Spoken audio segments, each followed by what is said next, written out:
Antara ayat yang paling popular ketika orang nak mula simpan emas ialah jangan simpan emas sebab apa? Emas ada spread. Ini adalah sebab utama orang takut nak mula simpan emas. Persoalannya, betul ke emas ini rugi sebab ada spread ataupun kita sebenarnya salah faham tentang macam mana emas itu berfungsi? Jom saya bongkarkan dalam video kali ini.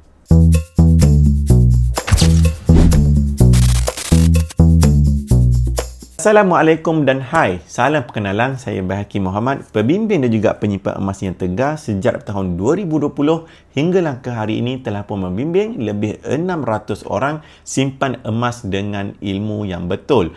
Pada video kali ini, kita nak bongkarkan salah faham tentang spread. Untuk pengetahuan anda semua, video ini ialah video yang kedua di dalam playlist saya yang kedua, iaitu mitos-mitos tentang emas. Yang mana pada playlist yang pertama, saya telah buat banyak video untuk bagi pengenalan tentang emas bagi orang yang baru nak bermula dari zero. Jadi ini ialah playlist saya yang kedua dalam banyak-banyak lagi playlist yang saya nak buat nanti. Okey, berbalik kepada persoalan tadi. Adakah rugi kita simpan emas ini sebab ada spread? Ramai orang kata ada spread lah menyebabkan simpan emas kita menjadi lambat untung. Baru beli saja dah rugi. Itulah ayat yang selalu saya dengar apabila saya ajak orang simpan emas. Dia kata apa? Jangan beli emas. Beli hari ini terus rugi sebab apa? Harga dia tidak akan dapat sama dah seperti yang kita beli tadi. Itulah yang dimaksudkan dengan spread, iaitu perbezaan ataupun selisih harga di antara harga kita beli dengan harga kita jual nanti. Sebagai contoh, kalau anda beli barang kemas seperti rantai, subang, gelang dan sebagainya, katakanlah anda beli rantai tersebut dengan harga RM10,000 pada hari ini. Petang nanti, cuba bawa pergi ke kedai yang sama, tanya dia, "Bos, berapa awak nak beli emas rantai yang saya beli dengan awak pagi tadi?" Of course, dia akan bagi harga yang lebih murah berbanding dengan harga yang anda beli tadi.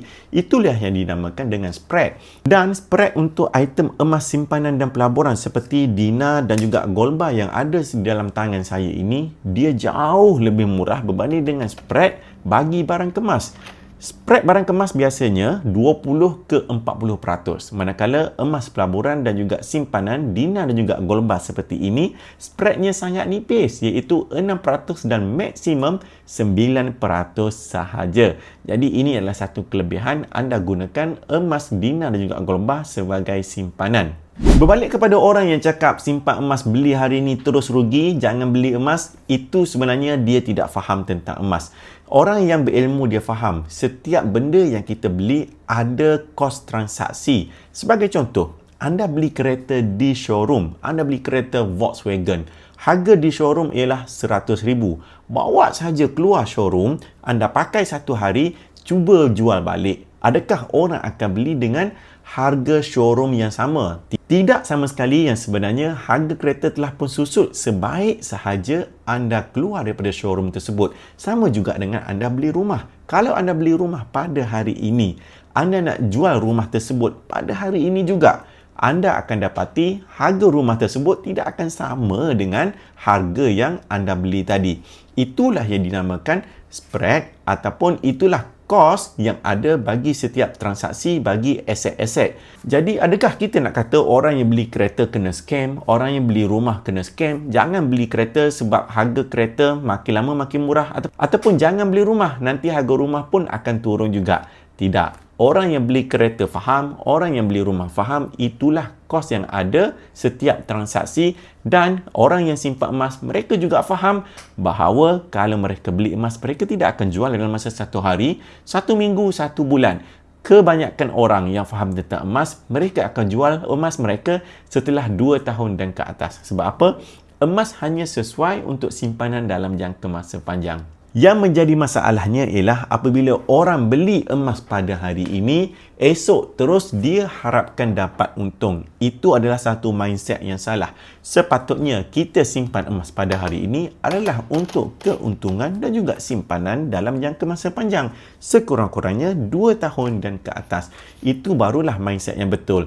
Dan saya tak sarankan orang yang nak mula simpan emas tengok harga emas hari ini, beli harga emas hari ini, beli emas, kemudian esok dia pergi monitor. Berapa dah harga emas aku beli semalam dah naik? Tak, saya tak sarankan buat macam tu sebab itu hanyalah membazirkan emosi dan tidak sesuai untuk orang yang nak dapatkan keuntungan dalam jangka masa panjang. Sepatutnya apa yang dia buat ialah mereka beli emas pada hari ini dan tanya, bulan depan berapa gram pula yang aku nak beli lagi?